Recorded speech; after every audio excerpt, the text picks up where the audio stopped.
Saudara-saudara pendengar yang kami kasihi dimanapun Anda berada, Anda kembali bersama kami dalam acara Telaga, Tegur Sapa Gembala Keluarga. Acara ini diselenggarakan oleh Lembaga Bina Keluarga Kristen atau LBKK bekerjasama dengan radio kesayangan Anda ini. Saya Heman Elia akan berbincang-bincang dengan Bapak Sindunata Kurniawan. Beliau adalah seorang pakar dalam bidang konseling dan keluarga. Perbincangan kami kali ini adalah tentang mekanisme pertahanan diri bagian yang kedua. Kami percaya acara ini pasti bermanfaat bagi kita sekalian. Dan dari studio kami mengucapkan selamat mengikuti.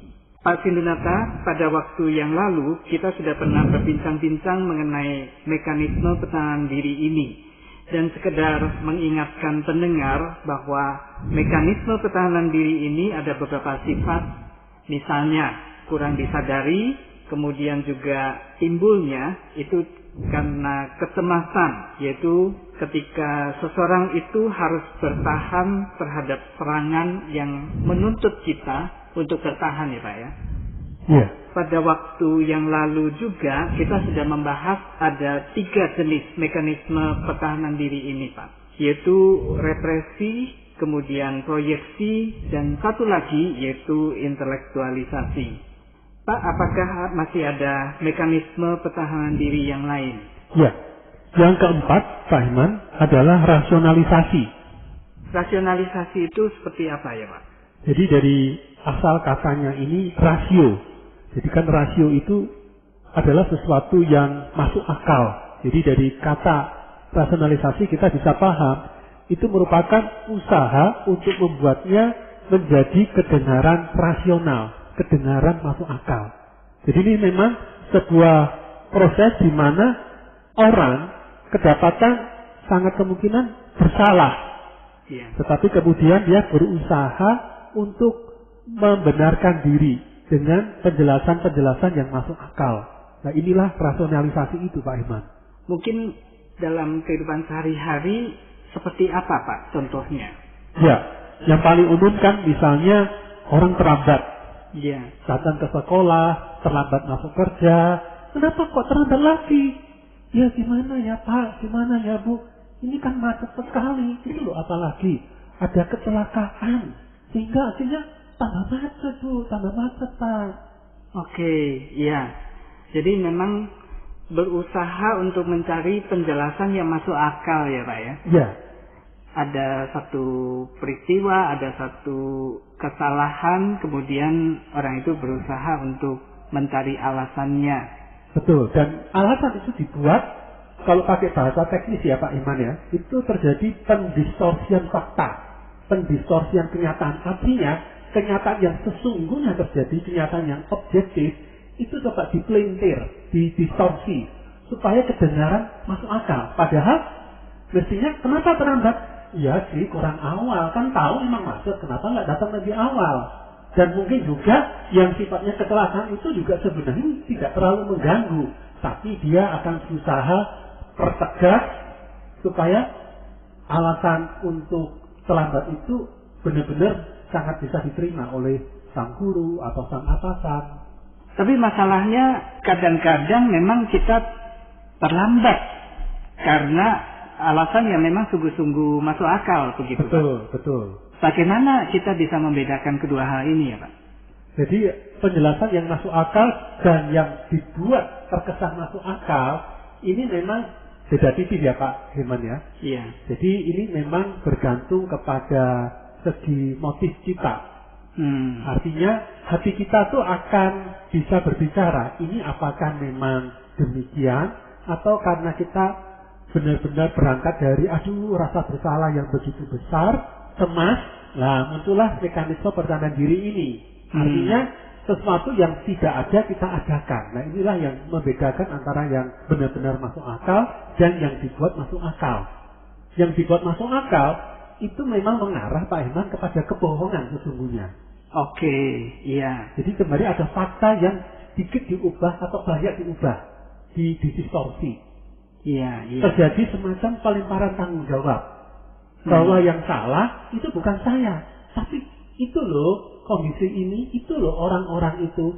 Jadi pelemparan tanggung jawab inilah yang melatari rasionalisasi. Sementara kalau bukan rasionalisasi, yang penjelasan yang memang apa adanya, dia akan masih nampak sisi tanggung jawabnya. Dia akan menunjukkan. Tanggung jawab berarti dengan kata lain lebih rela, lebih bisa mengakui kesalahan sendiri ya Pak ya? Betul, betul. Oke. Tentu saja ada orang-orang juga yang merasa bersalah ya. Iya. Nah, sehubungan dengan rasa bersalah dan juga ini hal yang mungkin kurang disadari, bagaimana menjelaskan ini ya Pak ya? Kan orang itu berusaha memberikan alasan, lalu Bapak katakan tadi kan setengah berbohong begitu ya. Ya. Tapi juga tidak disadari. Ini bagaimana ya menjelaskannya Pak? Ya, kembali itu kan berangkat dari faktor kecemasan itu tadi. Poinnya adalah kenapa terjadi proses atau mekanisme rasionalisasi itu karena kita secara alami ada keinginan untuk menghindari konsekuensi, menghindari akibat dari kesalahan yang kita buat. Sehingga kita dengan terbata-bata ataupun dengan memberanikan diri kita membuat alasannya kedengarannya logis supaya bisa dipandang ringan, bahkan dibebaskan dari konsekuensi sanksi atau hukuman. Jadi itu berangkat dari satu sikap hati. Kalau memang kita berangkat dari satu sikap hati, ya saya siap menanggung konsekuensi, dimarahi, dihukum, diskorsing, maka itu akan membuat kita sudah berdamai dari awal dan kita akan condong apa adanya, memberi alasan, ya memang ada kemacetan, memang ada kecelakaan, tetapi memang semestinya saya berangkat lebih awal supaya tidak perlu berhadapan dengan kemacetan dan kecelakaan yang menghadang jalan itu. Iya, saya mengerti sekarang. Jadi memang ini sekali lagi kaitannya dengan kecemasan. Dan rupanya kecemasan ini karena kita berhadapan dengan serangan, dan ini reaksi-reaksi kecemasan ini terjadi secara kurang disadari. Karena juga didorong oleh kecemasan kita berbohong ya Pak ya? Ya. Dan memang kembali yang saya utarakan tadi, kenapa cemas? Karena kita takut dengan konsekuensi. Seandainya kita tidak takut dengan konsekuensi, artinya bukan berarti tidak takut, artinya bono nekat ya, bonek itu, tapi artinya siap menanggung konsekuensi buruk dari kesalahan saya, maka dengan sendirinya kita sudah punya kecemasan yang lebih rendah atau kesiapan untuk terima sanksi, terima konsekuensi. Dengan demikian, karena siap, kecemasannya lebih rendah, kita condong akan tidak terlalu cepat merasionalisasi, tapi kita akan lebih memberikan penjelasan apa adanya. Malah mungkin kita tidak akan memberi alasan lagi. Memang saya bersalah, semestinya saya bisa lebih awal, tapi saya salah karena saya berangkatnya kurang lebih awal. Udah, tidak ada perlu alasan ini dan itu lagi. Iya, kalau melihat ini memang rasionalisasi juga ini kurang sehat ya Pak, secara psikologis maupun secara rohani. Itu ketika terlalu sering kita lakukan. Karena memang kita tidak bisa satu sisi menjadi orang yang sama sekali tidak punya pertahanan diri. Misalnya ketika berhadapan dengan orang yang benar-benar berniat jahat, berniat buruk, secara alami kita akan condong untuk membuat beberapa alasan untuk membuat kita lebih terlindungi. Itu reaksi manusiawi. Jadi kalau orang sama sekali tanpa mekanisme pertahanan diri juga tidak sehat. Tetapi ketika rasionalisasi ini menjadi sebuah cara hidup, kebiasaan yang terus menerus, ini artinya kita bukan orang yang bertanggung jawab. Kita menjadi orang yang suka menerima tanggung jawab. Ini yang bermasalah. Jadi kalau sesekali dilakukan, itu sangat manusiawi, masih ada ruang toleransi. Tetapi ketika ini menjadi kebiasaan yang berulang-ulang selalu kita lakukan, nah inilah yang tidak sehat Pak Iman. Iya. Nah, selain rasionalisasi, apakah juga masih ada mekanisme pertahanan diri yang bentuknya lain? Ya, yang kelima Pak Iman yaitu pembentukan reaksi. Atau kalau dalam bahasa Inggrisnya itu reaction formation. Ya, pembentukan reaksi. Nah, dari kata pembentukan reaksi kita bisa memahami ada reaksi, ada aksi, kemudian muncul reaksi, kemudian dibentuk reaksi ini, dibuat. Jadi memang ini merupakan satu cara pertahanan diri dengan cara menyembunyikan diri atau menyamarkan diri dalam selubung yang sama sekali bertentangan dengan bentuk semula. Jadi misalnya ini Pak Iman ya, mestinya aslinya tuh benci sekali. Tetapi karena kebencian itu, misalnya dalam hal yang paling konkret, saya benci pada orang tua. Iya. Tapi kan apa kata dunia, kata orang lain kalau benci orang tua, keterlaluan sekali itu kan. Iya. Nah, karena cemas, akhirnya dia berusaha menyembunyikan, menyamarkan rasa benci itu dengan bentuk yang sama sekali berseberangan atau bertentangan dengan bentuk semula, itu kebencian ini. Lawannya benci yaitu cinta. Maka dia akan menunjukkan kepada, katakan orang tua yang dibenci itu rasa cinta. Bapak katakan tadi ada rasa benci, misalnya benci kepada orang tua.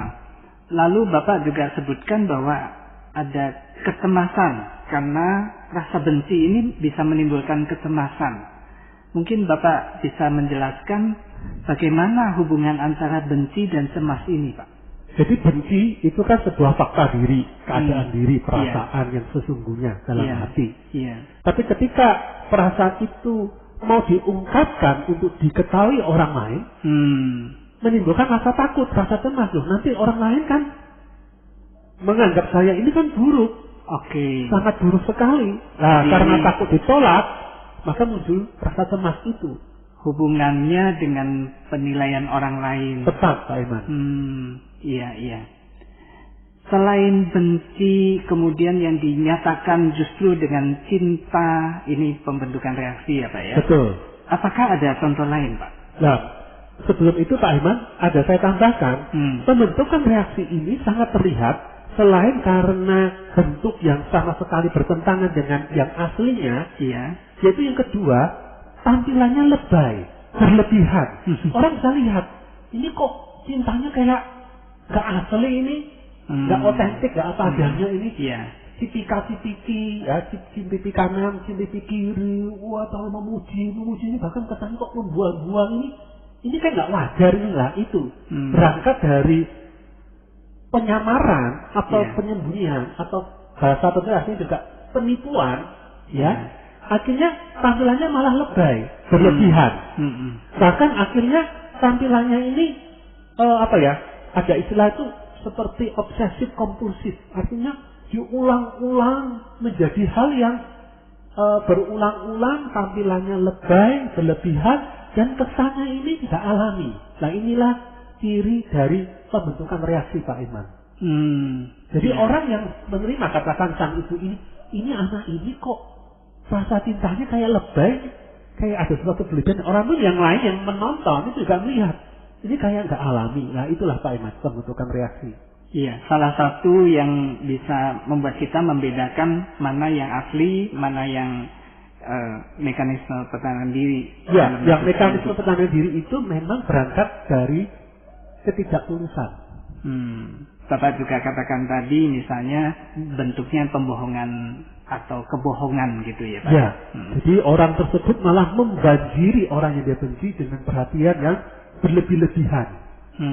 Seperti itu Pak Iman. Iya. Nah, ciri yang lain Pak Iman, contohnya ya, penjelasan yang lain, misalnya ini paling umum Pak Iman, kita bisa saksikan pada anak di rata-rata usia 7-11 tahun. Iya. Nah, secara alami, condongnya anak laki-laki di usia 7-11 tahun itu dengan penuh keyakinan, bersemangat akan menceritakan betapa buruknya anak perempuan, betapa tidak menyenangkan anak perempuan itu atau teman-temannya yang perempuan. Tapi kita sebagai orang dewasa akan bisa geli melihat cara anak laki-laki itu mengekspresikan rasa tidak sukanya kepada anak perempuan. Bahwa sesungguhnya malah justru saking sukanya dengan anak perempuan, tapi karena malu untuk menampilkan rasa suka itu, malah dia munculkan dengan pernyataan dan sikap rasa benci terhadap lawan jenis anak perempuan. Nah, ini memang bagian dari tahap perkembangan anak, Pak Iman. Iya. Jadi sepertinya menjauh, tapi sebenarnya ininya dekat. Tapi kalau mendekat beneran, malu gitu kan. Mau deket-deket ya dengan anak perempuan ya malu lah, daripada malu dan dipermalukan, menunjukkan sikap yang ekstrim sebenarnya. Aku benci, aku aku nggak suka. Padahal dalam hatinya sih mengharap-harapkan mendekat. Iya. Pak Sindu, saya pernah mendengar misalnya dulu sering ada istilah, bahkan kemudian ada yang jadikan nyanyian benci tapi rindu itu. Oh iya. Ini betul. semacam pembentukan reaksi ya Pak ya? Betul, tepat sekali Pak Irman. Iya. Mungkin apakah ada contoh lain lagi yang bisa menggambarkan ini, pembentukan reaksi ini? Ya, dalam bentuk yang lain memang bisa misalnya orang yang punya dorongan homoseksual dalam dirinya. Nah, karena dia merasa tidak bisa menerima itu, takut apa kata dunia, kata orang lain kalau sampai tahu, akhirnya berubah menjadi penentang gerakan kaum gay, kaum lelaki, penyuka lelaki, sangat aktif menentang gerakan kaum gay itu, padahal dalam dirinya sebenarnya memiliki dorongan homoseksual itu, tapi dia berusaha menolaknya, takut, sehingga dia malah jadi ekstrim penentang yang begitu radikal terhadap kaum gay yang berkembang di satu daerah, di satu kota, satu negara. Itu juga salah satu pembentukan reaksi Pak Iman. Iya, saya masih ingat Pak. Ternyata ini ya, ada juga yang sangat menentang korupsi. Ternyata dia sendiri tertangkap karena korupsi ya. Betul Pak Iman. Itu termasuk pembentukan reaksi. Betul. Justru ini yang akhirnya orang itu benar-benar tertohok dan sangat kecewa ya. Ini kan aktif di kegiatan beragama, yang seperti kata Pak Iman juga berkuar-kuar pentingnya kepemimpinan yang bersih, bebas dari korupsi, kolusi, dan nepotisme. Ternyata dia inilah salah satu biang dari yang dia berusaha lawan itu. Ini berbeda atau sama Pak dengan misalnya kemunafikan? Ya, ada kemiripannya Pak Iman. Beda mungkin dari sisi penekanan ya. Kalau pembentukan reaksi ini sebuah hal yang memang berangkat dari kecemasan dan ada proses yang tidak disadari. Oke. Tekanannya di sana. Oh iya. Nah, sementara kemunafikan itu ada kemungkinan juga disadari. Oh. Relax. Oke. Dia menikmati aja. Dia tidak ada hal yang bersifat spontan ya, tetapi sesuatu yang sudah direncanakan, sudah dirancang. Oke. Tetapi pembentukan reaksi ini bukan hasil kalkulasi dirancang, tetapi sebuah proses yang refleks. Jadi tidak disadari. Nah, ketika disadari, nah itu mungkin bisa masuk ke pasal kemunafikan. Begitu Pak Iman. Iya. Jadi saya makin mengerti ini ya, bedanya antara yang disadari atau direncanakan dengan yang tidak disadari, antara yang kecemasan dengan yang dilakukan dengan sengaja gitu ya Pak ya. Ini yang membedakan. Iya. Pak, apakah mungkin masih ada jenis yang lain lagi? Ya, jenis yang keenam Pak Heman yaitu pemindahan atau pengalihan. Dalam bahasa Inggrisnya disebut displacement. Iya. Jadi dari kata itu Pak Heman ya, kita bisa mengerti bahwa ada pemindahan, pengalihan, dorongan-dorongan yang tidak dikehendaki atau yang tidak sesuai ini dari objek aslinya dipindahkan, dialihkan kepada sejumlah orang atau objek yang berbeda. Jadi dalam hal ini sebenarnya mirip dengan pembentukan reaksi. Kalau pembentukan reaksi itu diubah bentuknya secara ekstrim, secara radikal, tapi dikenakan pada satu orang. Misalnya benci pada orang tua diganti cinta yang berlebihan pada orang tua. Tetapi kalau pemindahan atau pengalihan ini tampilannya beda, dari benci menjadi cinta, memang dari cinta menjadi benci, tapi sasarannya kepada pribadi atau sosok yang berbeda. Oke, itu karena itu dinamakan pemindahan. Sedangkan yang tadi pembentukan reaksi itu objeknya sama, jadi tidak sama. Ya, bedanya di sana. Oke. Jadi contohnya Pak Iman ya, ada seorang yang marah pada teman sekamarnya, teman kos, teman pondokan gitu ya. Iya. Nah, tetapi dia sungkan untuk mengekspresikan kemarahan pada teman sekamar. seasrama misalnya gitu ya, karena mungkin sudah merasa terlalu banyak menerima kebaikan, kok gitu aja marah, gitu aja kok nggak suka, benci dan jengkel. Nah, karena ada kecemasan untuk diekspresikan kepada pribadi yang membuat rasa marah dan benci ini, maka secara tidak sadar dia alihkan rasa marahnya itu pada orang lain. Misalnya pada orang-orang yang bekerja di rumah itu, pada boneka miliknya, pada anjing peliharaannya, tapi pada teman yang dia merasa marah atau benci itu, teman sekamar itu, dia tetap baik, santun, tapi sebenarnya marah dan benci. Tapi karena cemas untuk diekspresikan apa adanya, dia alihkan kepada pribadi ataupun benda-benda yang lain. Wah, ini banyak sekali terjadi nih ya Pak ya. Jadi misalnya orang tua bertengkar, anak bisa jadi sasaran nih. Betul. Padahal ini masalah orang tua ya, harusnya bisa dibatasi. Gitu ya Pak. Betul, betul. Artinya misalnya anak main ya di ruang tengah misalnya nggak apa-apa.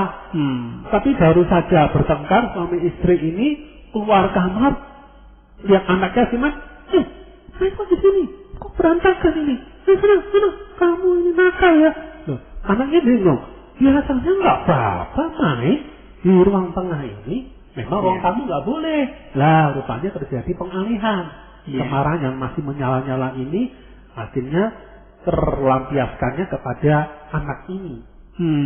Ini tentang kemarahan ya Pak ya. Apakah mungkin ada emosi lain yang juga sering orang pindah-pindahkan begitu? Memang umumnya ini kemarahan ya Pak ya. Kemarahan dan emosi negatif. Kecenderungannya itu. Jadi marah, benci, jengkel, naik pitam, sakit hati. Jadi memang condongnya emosi negatif yang karena kalau diekspresikan kepada subjek atau manusia yang sesungguhnya, dia akan merasa tidak nyaman. Contohnya misalnya dimarahi habis-habisan oleh atasan. Wah, tapi kalau marah dibalas marah kan pecat nanti. Ya udahlah ya, ditahan aja, diterima. Tapi karena masih menyala-nyala, akhirnya ketemu bawahannya yang lain. Wah, dimarahi. Kenapa nih tumben? Wah, ini juga jengkel tapi nggak bisa melawan ke supervisornya ini. Ya udah, pulang rumah marah ke istri. Istrinya jengkel loh. Kenapa kok suamiku pulang nggak ada angin, nggak hujan marah-marah? Akhirnya si istri juga bertanya-tanya, menyimak kemarahan, ketemu si anak yang barusan pulang dari bermain, dimarahi. Anak pun juga jengkel. Akhirnya ketemu anjing kesayangannya, ditendang anjing kesayangannya. Anjing itu ketemu kucing yang biasanya berteman baik, kucingnya dikejar-kejar. Waduh, nggak ada habis-habisnya ya? Iya. Jadi kebanyakan ini bicaranya tentang kemarahan ya? Betul. Apakah ada contoh lain lagi Pak? Ya, dalam contoh yang lain, misalnya peristiwa ketika orang ada rasa kemarahan, mungkin kemarahan itu karena tersimpan, belum tersampaikan kepada pribadi yang lain, mungkin bisa jadi teralihkan, terpindahkan dalam bentuk mimpi Pak Iman. Jadi pembentukan mimpi. Jadi memang ini ada sisi yang bersinggungan dengan represi yang kita pernah bahas gitu ya. Represi itu kan menindas, menekan, menahan, karena kita cemas untuk ceritakan pada orang lain, kita simpan. Dan ketika tidur, alam kesadaran kita kan mulai kendor. Nah, akhirnya muncul dalam bentuk mimpi. Mimpinya misalnya anjing ketabrak mobil. Padahal itu kemungkinan sebuah simbolisasi harapan kepada orang yang dia marah itu, misalnya orang tua, harapannya biar orang itu celaka, kena akibatnya karena menyakiti saya. Nah, itu pemindahan bisa beralih dalam bentuk dunia mimpi. Oke, jadi kalau misalnya orang sering dilanda mimpi buruk, lalu misalnya tidurnya tidak nyenyak, jangan-jangan bisa karena mekanisme pertahanan diri ini ya? Ya, demikian Pak Iman. Jadi saya juga masih ingat pernah seorang anak nih cerita bahwa dia itu seperti dicari-cari terus kesalahannya oleh gurunya begitu ya. Tapi dia nggak bisa menghindar dari gurunya. Suatu kali dia cerita bahwa ini gurunya bunuh diri. Oh, iya. Apakah ini juga semacam salah pindah ini, displacement ini? Ya, betul. Bisa seperti itu. Bisa menjadi satu bentuk harapan yang tidak bisa diwujudkan, akhirnya tercetus dengan kata-kata yang seperti itu atau mimpi yang seperti itu. Wah, dampak dari mekanisme pertahanan diri ini ternyata panjang dan banyak, bervariasi ya Pak ya? Betul Pak Iman. Dan kebanyakan ini memang kalau berlebihan jadi membuat kita menjadi tidak sehat ya Pak? Ya. Iya. Baik, Pak Sindunata, apakah mungkin ada ayat firman Tuhan yang bisa menjadi pegangan kita? Ya, saya bacakan Pak Iman dari Amsal pasal 9 ayat 8 dan 9. Iya. Janganlah mengecam seorang pencemooh, supaya engkau jangan dibencinya. Kecamlah orang bijak, maka engkau akan dikasihinya. Berilah orang bijak nasihat, maka ia akan menjadi lebih baik. Ajarilah orang benar, maka pengetahuannya akan bertambah.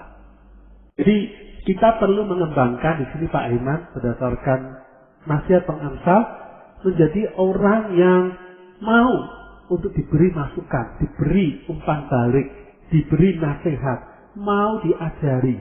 Dengan demikian, maka kita akan bertumbuh menjadi orang bijak dan orang benar.